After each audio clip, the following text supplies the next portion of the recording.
Good afternoon, D&D, TikTok, and beyond, and welcome to Roll for Sandwich, the series where I let fate decide my lunch. Let's go. First up, roll for bread. Multi-seed. Oh man, you guys. Also, these old episodes are so much longer. Now. I really love it, but it's kind of silly that I've only had one video so far with a different kind of bread. All right, let's roll on the ingredient. Got to make the list longer. Crab. Well, I'm not feeling hopeful. Imitation crab is okay, but my chances of getting something that I don't know about this one. I don't know. All right, rolling cheese. I don't know about that one. Looks like we got pepper jack. Not my favorite cheese, but it goes well with some things. Crab and pepper jack cheese? Let's continue our okay, I know this is an unpopular opinion. I think pepper jack cheese is dog shit. Sent into madness with a roughage roll. Pickles. I love pickles. I really do.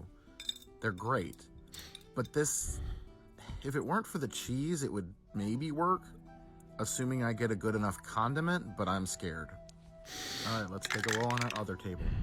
Salt and pepper again. Well, this roll isn't adding anything new to this sandwich. We're pretty much already in salt. Flats, no. First mint, now my favorite cheese.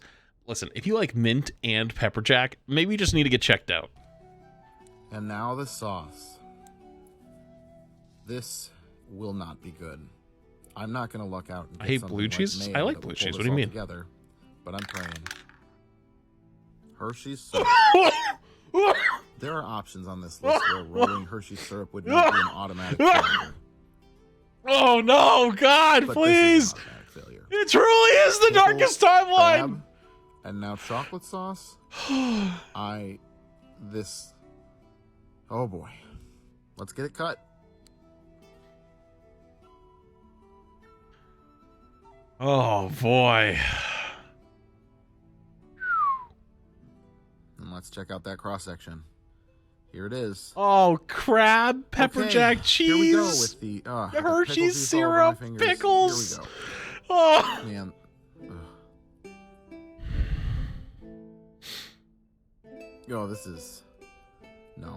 This is not good.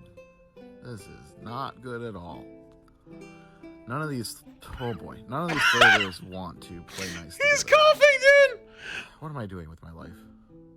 What brought me to this point? Please promise me you won't make this sandwich. Ugh. There's also his post on 420. Finally. This was not a good experience. Do not recommend. I will give this a 1.3 out of 10 because I'm sure it'll get worse. Dude, you could be high as shit. I don't think that's saving you from this sandwich. John, and welcome to Roll for Sandwich, the series where I let fate decide my lunch. Let's go. It's 22 months. After the atrocity that was yesterday, I'm pulling out the good dice. We're gonna use this metal dice today. Let's roll for bread. So what is this? Cinnamon raisin. Last time we got cinnamon raisin, it taught me that this bread is a lot more versatile than... 21 seconds. Hold on. I gotta check really quick. So we're on episode 9. Okay, so... Sorry, we have 4 more. Good afternoon, D&D, TikTok, and versatile taught me that this bread is a lot more versatile than I thought. Let's see what our main ingredient is. 7, pastrami. We haven't had pastrami since our first sandwich, but I'm glad that it's back. I need to use it up, and I know so far, at least, that salty meat actually goes pretty good with this bread. Let's roll for cheese. Provolone. I've got a nice thin provolone, so I'm going to use a couple extra slices. This is great so far, because this won't combat the meat. All right, roll roughage. Okay, I like provolone. I don't eat it that often, 4, but cucumber again. Small thing. Chat, have you ever had sharp provolone? Going on things 2 for 7 months. I appreciate it. There used to be this little Italian deli next to my house where I grew up, and the sharpest cheese they had was called sharp provolone. You know, if you eat like really, really sharp cheese, if you eat a little bit of it, like, or even a lot of it, like you can feel like it flushes your face. Your face feels very, very flush. Like a small piece of this stuff would make you feel flush. It was so tasty, but unbelievably strong. Cucumber from earlier this week, so that makes me happy. A veggie with a very subtle flavor is great. It's going to go well with the provolone and is going to let the pastrami really shine. All right, let's roll other. 6, nothing. All right, nothing else to get in the way of this nice little sandwich we got going so far. And here we are at the sauce roll where dreams go to die. I forgot the offering last time. Let's make this work. Please be good. Please be It's a pretty big offering. We've got such a great sandwich so far. Come on. 7, brown mustard. Yeah. All right, finally. This is going to be a great combo. I mean, I wouldn't have normally made this sandwich on the cucumber is a little, bread, but the rest is good. The sandwich a few days ago that cinnamon raisin bread can do a lot more than just breakfast toast. Let's get it cut. And here is the animations, the cuts. I'm excited. All right, here we go. What is brown mustard? Yeah. Oh yeah, it's bussin'. It's great. The mustard and the pastrami are the stars here with that spice, while the provolone and the cucumbers just kind of stay out of the way and do their thing.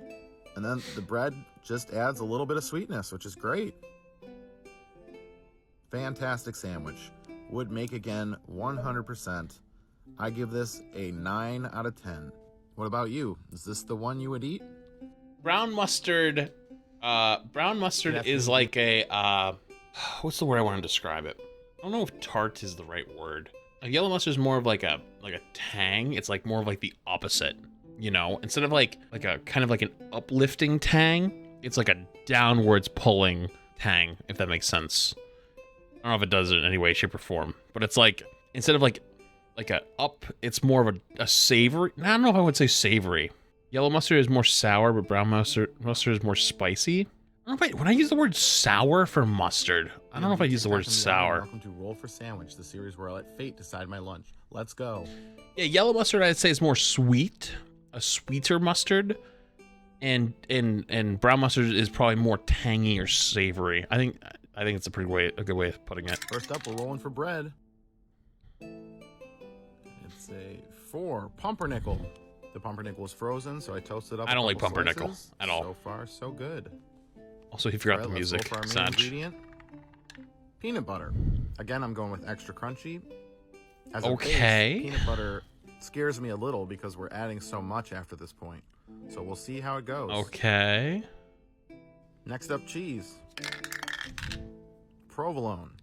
Okay, well, I'm not sad about this. This is probably the least assertive. Provolone, yeah, provolone peanut butter, I guess, isn't bad. Got thin slices, so I'm just putting 4 slices here, spread out. My grandpa liked peanut butter and cheese sandwiches. Tomato. Definitely some like depression era stuff. Combination of fresh tomato and peanut butter. He loved those sandwiches. It's not going to be that bad. I mean, I imagine the tomato will be kind of like jelly, just not as sweet. All right, let's roll on our other table. 1, potato chips. The potato chips I have right now are these Better Made salt and vinegar chips representing Detroit, Michigan. As you can tell by my choice of peanut butter, I love a sandwich with a good crunch. So I'm not sad about putting potato chips on this sandwich at all. And the little zing of vinegar will go great with the tomato. The only problem is now we have... Apparently this is like super American. No one else in the world has ever thought of this before. Put chips on a sandwich. This isn't something you normally do. But it's not like a bad way to mix it up. Sauces are going to work with this, but here we go. The D20 sauce roll. Are we about to ruin this sandwich? I don't know, but here's hoping we don't. And here's the roll. 9. More peanut butter. Okay. Wait, what? You got peanut butter again? Plenty of peanut butter on this sandwich, but I don't do anything halfway. So here we go again. All right. More peanut butter. I guess. Another slice of bread. And let's get her put together. And let's hear that crunch. Oh yeah, that's the good stuff. And slice. Not bad. Oh, it fell apart though. Hey, dude, you just take out the tomato. It's actually a good sandwich. I'm not even gonna lie. I'd eat that if it was no tomato. I'd eat that. Now here we go. Let's see how it tastes. Like the tomato just doesn't make sense. The rest of it like makes a lot of sense. I was right about the peanut butter and the tomato. Pretty much go together like peanut butter and jelly. What? And you can't really taste anything that makes it distinctly tomato. The cheese does nothing other than add a little bit of butteriness. If I made it again, I would separate the chips and the tomato so that they would get a little less soggy and stay more crunchy. Tomato and peanut butter? I give it a 6.7. I'm actually kind of surprised by that. Hey everybody, I'm on. Hello D&D, TikTok, and beyond. And welcome to Roll for Sandwich, the series where I let fate decide my lunch. Let's go. Well, this is actually... Oh, this is when he started using the normal music. 2 onion rolls. Something different today with these nice, soft, fresh baked onion rolls. And roll for the main course. 12, butter the bread and re-roll. So let's re-roll and see what our main course is going to be. 2, bologna. I've gotten so many comments from people overseas saying, why don't you butter the bread? And honestly, I just never thought about it. I mean, we didn't grow up buttering our sandwich bread. But I'm going to give this a shot, even though my butter's a little cooler. That's actually kind of fair. Normally, you use condiments instead of butter on a sandwich. An onion roll with bologna. Nothing scary here. Yet. Chad, do you put butter on your sandwich rolls? 2, / double bread? cheddar. So this could also be referred to as marbled cheddar. It's white cheddar and sharp cheddar mixed together. I don't have any that's pre-sliced, so we're going to cut some up here. Normally, I just do condiments. So, like, you know, if the sandwich has mayo or it has mustard or something like that, then I use that instead. It's just a typical bologna and cheese, really. Let's roll up some roughage. Onion. I used up the rest of that white onion from the other day, so this time we're going with red onion. Onion, bologna, and cheese? I'm not big on that. I just don't really like onions. A lot nicer on that sandwich. Starting with an onion roll and then adding on some red onion. So no weird flavors here, just maybe you require a good teeth brushing when we're done. All right, the D20 sauce roll. This is where everything could go downhill, but I'm feeling okay today. 4, yellow mustard. Well, this might take the new record for most normal sandwich we've had so far. Just got to get this mustard on there. No, don't do that. Oh, God. I'm glad he never did that again. Jesus, fuck. Nothing too bad here. Okay. Listen, I understand. Dude, I've been down that road where you sometimes experiment with content. Cross-section. But please never do that again. Good God. This one at all. You know what? Hey, listen, he's came this far, didn't fuck up at all. You allow like one fuck up. That's the one fuck up. Onion. Bologna's pretty much a hot dog. These flavors go great with the onion. That hurt. I'm not gonna lie, that hurt. Not a whole lot more to say about this one. Pretty standard, pretty good. 7 out of 10. Good afternoon, D&D, TikTok, and just don't do it again. Yeah, and welcome to Roll for Sandwich, the series where I let fate decide. I think this is like second to last one. First up, rolling for bread. Or it's the last one. It's either second to last or last. 1, Hawaiian. Hawaiian bread is a sweet, soft bread made with pineapple juice, which Hawaiian bread's is lit. Distinct flavor. No toasting here. We're gonna keep this one soft and hope for the best. Ever had Hawaiian rolls, chat? They're so good. 9, peanut butter. Another peanut butter-based sandwich. Definitely goes with the Hawaiian bread, but I'm worried about what else might get added. Let's hope that luck is on my side today. Next up, rolling for cheese. 1, Havarti. Before starting this series, I wasn't really eating cheese and peanut butter. So I didn't know Havarti was a cheese until last year. Chat, if you've never seen that video, there was a video of the Tom Hardy cheese where we had a game where we basically, actually Foggy was teaching me and Imam about cheeses and sandwiches and shit, and was talking about Havarti cheese, and we didn't know this was a cheese. Imam thought it was called Tom Hardy cheese. 5, apple. The apple I have on hand this time is Granny Smith, and I think it'll actually pair really nicely with the slight bright tang of the Havarti. Let's roll other. 4, roll another veggie. And it's 2, tomato. Tomato, not bad. Peanut butter, cheese. I've done this combo already, and it's not been that bad. Yeah, it's and not that bad. And peanut butter go together. So this really is shaping up pretty good. Famous last words. All right, it's that time again for the D20 sauce. I'm calling ranch. This could make or break this sandwich. Let's see what we get. Fingers crossed. Calling it. 18. A new addition to the list this week. Marshmallow fluff. Oh, no. I really can't be mad at this. What? I could see this sandwich being served somewhere. It what? feels like it was made on purpose. Would I have thought to use tomato? Would I have thought to put cheese on this? Not necessarily, but I don't think it'll go badly. No? Cut in half. I disagree. And let's see that cross section. Oh yeah, look at that. That looks good. All right, here we go. Let's give this a taste. I have high hopes.